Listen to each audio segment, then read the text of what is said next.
한 게임에 2,500만 명이 그것도 동시에 접속하는 세상을 한번 상상해 보신 적 있으신가요? 2,500만 명이요? 네.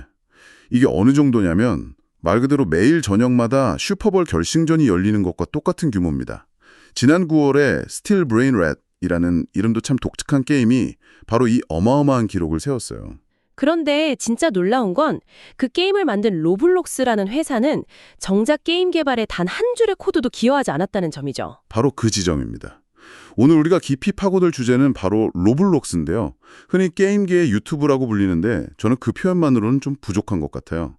이 플랫폼은 어떻게 기존의 거대 게임 산업을 통째로 뒤흔들고 수십억 달러짜리 자체 경제를 만들어냈는지, 그리고 그 화려한 성공 뒤에 어떤 거대한 그림자가 있는지 한번 제대로 들여다보겠습니다. 핵심은 판을 깔아준다는 개념에 있습니다. 로블록스는 완성된 게임을 파는 회사가 아니거든요. 말 그대로 누구나 게임 개발자가 될 수 있는 도구랑 그 게임을 전 세계 수억 명에게 선보일 수 있는 무대를 제공하는 거죠. 그래서 오늘 대화에서는 이 독특한 비즈니스 모델이 실제로 어떻게 돈을 버는지, 10대 개발자들이 하루덤에 백만장자가 되는 이 기묘한 창조 경제의 실체는 무엇인지, 그리고 이 모든 것을 관통하는 메타버스의 진짜 모습은 무엇인지 하나씩 펼쳐보겠습니다. 좋습니다. 그럼 먼저 이게 얼마나 판을 뒤집는 이야기인지 감을 잡기 위해서 기존 게임 산업을 한번 보죠. 다들 아시는 그랜드 세프트 오토 신작 같은 경우 개발 기간만 10년이 넘고 들어간 돈은 최대 20억 달러, 우리 돈으로 2조 원이 훌쩍 넘을 거라는 추측이 나오잖아요. 그렇죠. 수백 명, 어쩌면 수천 명의 엘리트 개발자들이 정말 몇 년을 갈아 넣어서 블록버스터 영화 한 편 만들듯이 제작하는 전형적인 할리우드 모델입니다. 그런데 로블록스에서 엄청난 인기를 끈 그로워 가든이라는 게임은요, 익명의 10대 개발자가 주말 동안 며칠 뚝딱해서 만들었다는 거예요. 2조 원과 며칠. 이 극단적인 대비가 로블록스가 가져온 변화를 가장 명확하게 보여주는 것 같습니다. 바로 그걸 경영학에서는 파괴적 혁신이라고 부릅니다. 보통 파괴적 혁신이라고 하면 더 싸고 질 낮은 제품으로 시장 밑바닥을 공략한다고 생각하지만 로블록스는 조금 달라요. 아예 경쟁의 규칙 자체를 바꾼 거죠. 경쟁의 규칙이요? 네. 거대 자본과 오랜 개발 기간이라는 그 진입 장벽을 완전히 허물어버리고 아이디어 하나만 있으면 누구나 성공할 수 있는 생태계를 열어준 겁니다. 듣고 보니 파괴적 혁신이라는 말이 좀 다르게 들리네요. 보통은 기존 시장을 잠식하는 느낌인데 이건 마치 없던 시장을 새로 만들어낸 것 같아요. 기존 게임들이랑 경쟁한다기보다는 아예 다른 트랙에서 뛰는 선수들 같달까요? 아주 정확한 지적입니다. 실제로 로블록스 상위 100위권 게임들을 보면 기존 게임 스튜디오의 기획회의였다면 아마 1분 만에 반려됐을 법한 그런 기묘하고 엉뚱한 아이디어들이 가득해요. 환상적인 생물을 수집하는 Steal a Brain Rot, 살인사슴으로부터 살아남는 99 Nights in the Forest. 아니면 그냥 평범한 교회 동네에서 소꿉놀이 하듯 역할극을 하는 브룩헤이븐 같은 것들이죠. 맞습니다. 브룩헤이븐은 정말 대단하죠. 누적 플레이 횟수가 750억 회를 넘었다고 하니 이건 인류 역사상 가장 많이 플레이된 컨텐츠 중 하나가 아닐까 싶어요. 이 엔진이나 그래픽의 한계를 명확히 알고 그걸 역으로 창의성의 재료로 사용하거든요. 무엇보다 자신들과 같은 또래 사용자들이 뭘 원하는지 본능적으로 꿰뚫고 있죠. 그래서 마케팅 공식 같은 게 안 통하는 거군요. 전혀 통하지 않죠. 게임이 재미있으면 알고리즘과 입소문을 타고 순식간에 퍼져나갑니다. 제가 얼마 전에 본 스트리밍이 딱 그런 사례였어요. 99 Nights in the Forest 개발자가 라이브 방송을 하고 있었는데 채팅창에서 어떤 유저가 이 부분 버그가 있어요 라고 말하니까 한 15살쯤으로 보이는 그 개발자가 잠시만요 하더니 실시간으로 코드를 수정해서 버그를 고치더라고요. 와... 수백만 명이 하는 게임인데 창작자와 소비자의 거리가 거의 없다시피 한 거죠. 록스타 게임즈에서는 상상도 못할 일이잖아요. 바로 그 지점입니다. 컨텐츠 하나가 지루해지면 사용자들은 앱을 끄는 게 아니라 그냥 옆에 있는 다른 게임으로 옮겨가요. 플랫폼 안에 계속 머무르는 거죠. 이런 엄청난 끈끈함, 즉 체류 시간이 바로 유튜브와 로블록스가 가진 가장 강력한 공통점이자 무기입니다. 자, 그럼 여기서 정말 궁금한 지점이 생깁니다. 게임은 대부분 공짜고 10대들이 취미로 만든 것 같은데 로블록스는 대체 어떻게 작년에 70억 달러, 우리 돈으로 거의 9조 원에 가까운 돈을 벌어들인 걸까요? 그 비밀의 중심에는 로벅스라는 가상화폐가 있습니다. 로벅스! 네, 이제는 우리에게도 익숙한 무료 플레이, 프리투플레이 모델이죠. 사용자들은 실제 돈으로 로벅스를 충전해서 게임 속에서 자신의 아바타를 남들보다 돋보이게 꾸미거나 게임을 더 유리하게 진행시켜주는 아이템을 구매합니다. 아바타를 꾸미는데 돈을 쓴다는 게 처음에는 이해가 안 됐는데 생각해보니까 우리도 인스타그램에 올릴 사진을 위해 예쁜 카페에 가고 비싼 옷을 사는 거랑 본질은 같은 거군요. 그렇죠. 가상세계에서의 나를 표현하는 비용인 셈이네요. 그럼 개발자들에게는 돈이 어떻게 돌아가나요? 개발자들은 자신들의 게임에서 사용자들이 쓴 로벅스의 일부를 현금으로 환전해 가져갑니다. 그 비율이 대략 20%에서 25% 정도 됩니다. 20에서 25%요? 네.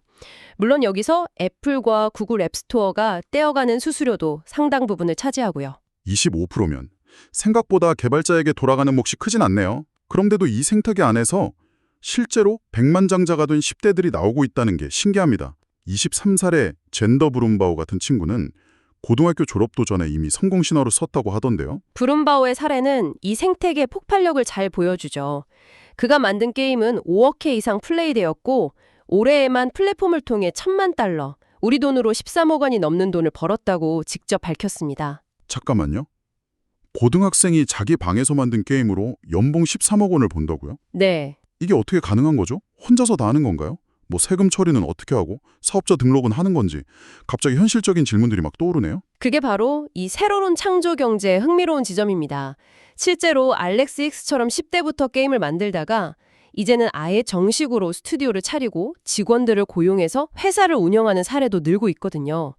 말씀하신 것처럼 세금, 회계, 노동법 같은 복잡한 문제들이 이 어린 창작자들에게 갑자기 닥치는 거죠. 플랫폼도 이런 부분들을 지원하기 위한 시스템을 계속 고문하고 있고요. 여기서 정말 이해가 안 되는 부분이 있어요. 작년에 현금으로 66억 달러가 들어왔다고 하는데 왜 공식 재무제표에는 계속 적자라고 나오는 거죠? 돈은 분명히 회사로 쏟아져 들어오는데 회계장부상으로는 그 돈이 다 사라지는 것처럼 보이니 월스트리트는 대체 뭘 보고 이 회사의 가치를 평가하는 건가요? 아주 좋은 질문입니다. 그리고 그게 바로 로블록스라는 회사를 이해하는 핵심 열쇠 중 하나입니다. 월스트리트가 주목하는 지표는 회계장부상의 매출, 레베뉴가 아니라 예약, 부킹스라는 항목입니다. 예약이요? 그게 매출이랑 다른 건가요? 완전히 다릅니다. 비유를 들어 설명해 볼게요. 만약 헬스장 2년치 회원권을 한 번에 결제했다고 가정해보죠. 네. 헬스장은 오늘 당장 현금을 전부 손에 쥐었지만 회계장부에는 24개월에 걸쳐서 매달 104원씩만 매출로 기록할 수 있습니다. 아, 그럼 사용자가 로벅스를 10만 원어치 사면 로블록스는 10만 원을 바로 받지만 그 돈을 당장 매출이라고 부를 수는 없는 거군요. 그렇죠. 사용자가 그 로벅스를 앞으로 몇 년에 걸쳐서 쓸 테니 그 기간에 맞춰서 매출을 나눠서 기록해야 한다는 거네요. 정확합니다. 로블록스는 평균 사용자 유지 기간을 대략 2년 정도로 잡고 그 기간에 걸쳐서 매출을 인식합니다. 그러니 예약은 오늘 당장 회사 금고에 들어온 진짜 현금이고 매출은 그 돈을 회계 규칙에 따라 천천히 기록하는 장부상의 숫자인 셈이죠. 와, 그래서 월스트리트는 손익계산서에 적자는 신경 쓰지 않고 오직 예약이 얼마나 빠르게 성장하는지만을 보고 회사의 미래를 판단하는 겁니다. 와, 이제야 퍼즐이 맞춰지네요. 회계상의 착시 현상 같은 거였군요. 그럼 이제 이야기를 좀 더 넓혀보죠. 사실 제 조카를 보면 로블록스는 그냥 게임기가 아니더라고요. 그렇죠. 학교 끝나면 친구들이랑 로블록스에서 만나서 그냥 놀아요. 게임을 하는 동 마는 동 하면서 자기들끼리 수다 떨고 역할극하고요. 이건 게임이라기보다 소셜 네트워크에 더 가까운 것 같아요. 맞습니다. Z세대와 알파세대에게 로블록스는 친구들과 어울리는 핵심적인 제3의 공간이 되었습니다. 3분기 기준으로 하루 평균 사용자가 1억 5천만 명을 넘습니다. 1억 5천만 명이요? 웬만한 국가 인구보다 많네요. 네. 더 주목할 점은 사용자의 연령층 변화입니다. 초기에는 13세 미만 사용자가 대부분이었지만 이제는 13세 이상 사용자가 전체의 3분의 2를 차지할 정도로 연령대가 빠르게 높아지고 있습니다. 몇 년 전에 메타버스 열풍이 불면서 모두가 가상현실 헤드셋을 이야기할 때 사실 진짜 메타버스는 조용히 로블록스 안에서 만들어지고 있었던 거네요. 그렇죠. 마크 저커버그가 수십조 원을 쏟아부으며 만들고 싶어 했던 세상. 즉, 수많은 사람들이 3D 아바타로 실시간 소통하고 자체 통화로 경제 활동을 하는 그 모습은 이미 로블록스 안에서 완벽하게 구현되어 있습니다. 데이터가 그걸 증명하죠. 하루 평균 61억 개의 문자 메시지가 오가고 11억 시간 분량의 음성 채팅이 처리됩니다. 11억 시간이요? 네. 사용자들이 하루 평균 3시간 가까이 머무는 이유가 바로 이 소셜 기능이 있는 겁니다. 하지만 이 엄청난 성공과 활기 뒤에는 필연적으로 어두운 면이 따라올 것 같습니다. 사용자의 절대 다수가 아직 미성년자라는 점을 생각하면 가장 먼저 떠오르는 건 역시 안전 문제예요. 네. 그게 바로 이 회사가 마주한 가장 크고 심각한 리스크입니다. 지난 20년간 페이스북부터 틱톡까지 모든 소셜미디어의 역사가 증명했듯이 익명성을 기반으로 한 대규모 플랫폼은 필연적으로 약탈적 행동, 괴롭힘, 유해 컨텐츠 노출과 같은 문제에 직면하게 되거든요. 실제로 로블록스에서도 끔찍한 사건들이 있었죠. 아이들을 대상으로 한 성적인 컨텐츠나 폭력적인 게임이 필터링을 뚫고 노출되기도 하고 성인들이 아이들에게 접근해 그루밍을 시도하다가 실제로 범죄로 이어진 사례도 있었고요. 솔직히 부모 입장에서 이런 뉴스를 들으면 당장 아이 휴대폰에서 앱을 삭제하고 싶을 것 같아요. 그렇죠.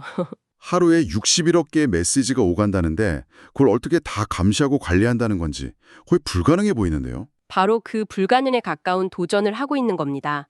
이 문제 때문에 일부 투자자들은 회사의 미래에 비관적인 전망을 내놓으며 공매도 포지션에 취하고 있고 미국의 3개주 법무장관은 회사를 상대로 민사소송까지 제기한 상태입니다. 소송까지요? 네, 만약 소송에서 패소한다면 단순히 막대한 벌금을 내는 것에서 그치지 않고 아이들에게 안전하지 않은 플랫폼이라는 치명적인 낙인이 찍힐 수 있습니다. 회사도 당연히 이 문제의 심각성을 알고 있겠죠. 어떤 노력을 하고 있나요? 로블록스의 최고 안전 책임자는 우리의 목표는 로블록스를 실제 놀이터나 학교에 가는 것보다 훨씬 더 안전한 공간으로 만드는 것이라고 공언할 정도입니다. 말뿐만이 아니라 실제로 수백 가지의 안전 조치를 도입하고 있습니다. 예를 들어 AI를 이용한 연령 추정 시스템을 모든 채팅 기능에 의무적으로 도입해서 비슷한 연령대의 아이들끼리만 소통할 수 있도록 그룹을 분리하는 식이죠. 기술로 문제를 해결하겠다는 거군요. 하지만 그런 시스템을 개발하고 유지하는 데는 엄청난 돈이 들지 않나요? 물론입니다. 그리고 중요한 건 이게 일회성 투자가 아니라는 점입니다. 유해 콘텐츠를 만들려는 사람들은 계속해서 시스템의 허점을 파고들기 때문에 안전을 위한 투자는 해가 갈수록 계속 늘어날 수밖에 없습니다. 이건 곧바로 회사의 이익률에 직접적인 타격을 주죠. 실제로 얼마 전 회사가 2026년까지 안전 관련 투자 때문에 이익률이 예상보다 낮아질 수 있다고 발표하자 주가가 하루 만에 16%나 폭락하기도 했습니다. 16%나요? 네. 결국 투자자 입장에서는 딜레마에 빠지게 되겠네요. 이 회사가 유튜브처럼 지속 가능한 플랫폼으로 성장할 잠재력은 분명해 보이는데 동시에 회사를 순식간에 무너뜨릴 수 있는 거대한 리스크와 천문학적인 비용 부담을 함께 안고 있는 셈이니까요. 주가가 그렇게 널뛰기를 하는 이유를 알겠습니다. 이럴 때 과거의 행적을 돌아보면 미래를 예측하는데 중요한 힌트를 얻을 수 있습니다. 2022년 팬데믹 특수가 끝나고 모두가 로블록스의 성장이 멈출 것이라고 예상했을 때 회사는 정반대의 선택을 했습니다. 어떤 선택이었죠? 단기적인 이익을 포기하고 플랫폼 인프라, 특히 자체 클라우드 시스템을 구축하는데 막대한 돈을 쏟아부었죠. 당시에는 비용이 너무 늘어난다고 비판을 많이 받지 않았나요? 엄청난 비판을 받았죠. 하지만 결과적으로 그 투자 덕분에 이후 폭발적으로 늘어나는 사용자를 감당할 수 있는 체력을 기를 수 있었습니다. 지금의 안전 투자를 바로 그런 장기적인 관점으로 볼 수 있습니다. 단기적인 성장을 위해 마케팅 비용을 쓰는 대신 플랫폼의 근간이 되는 인프라와 안전, 그리고 R&D에 투자하는 것이 이 회사가 일관되게 보여온 방식입니다. 단기적인 비용이 아니라 미래를 위한 필수적인 투자로 보는 거군요. 네, 맞습니다. 여기에 또 다른 변수가 하나 더 있죠. 바로 광고입니다. 광고. 지금까지 로블록스의 수입은 거의 100% 로복스 판매에서 나왔는데 최근 들어 아주 조심스럽게 게임 내 광고를 도입하기 시작했습니다. 이게 만약 본격화된다면 지금과는 비교도 안 되는 또 다른 성장 엔진이 될 수 있겠네요. 바로 그 점 때문에 로블록스에 대한 평가는 월스트리트 분석가들 사이에서도 극과 극으로 갈립니다.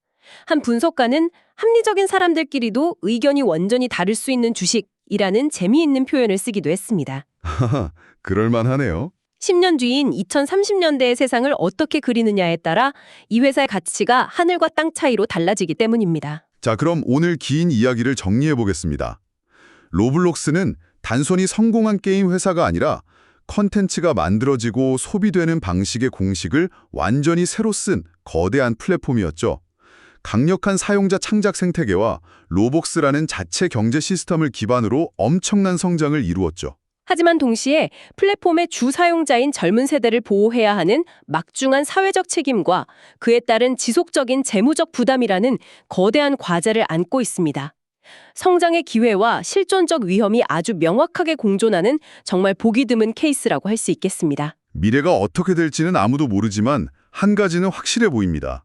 이 플랫폼이 세상을 바꾸고 있다는 사실 말이죠. 우리는 지금까지 로블록스가 게임 산업을 어떻게 바꾸고 있는지에 대해 이야기했습니다. 하지만 여기서 한 걸음 더 나아가 이런 질문을 던져보는 것은 어떨까요? 어려서부터 게임을 단순히 플레이하는 소비자에 머무는 것이 아니라 자신의 첫 창작 활동이자 첫 사업으로 게임을 만드는 경험을 한 세대가 지금 자라나고 있습니다. 이 세대가 사회의 주역이 되었을 때 우리가 지금 알고 있는 일, 창의성, 그리고 디지털 자산의 소유권이라는 개념은 과연 어떤 모습으로 변해 있을까요? 어쩌면 우리는 지금 그 거대한 변화의 첫 페이지를 목격하고 있는지도 모릅니다.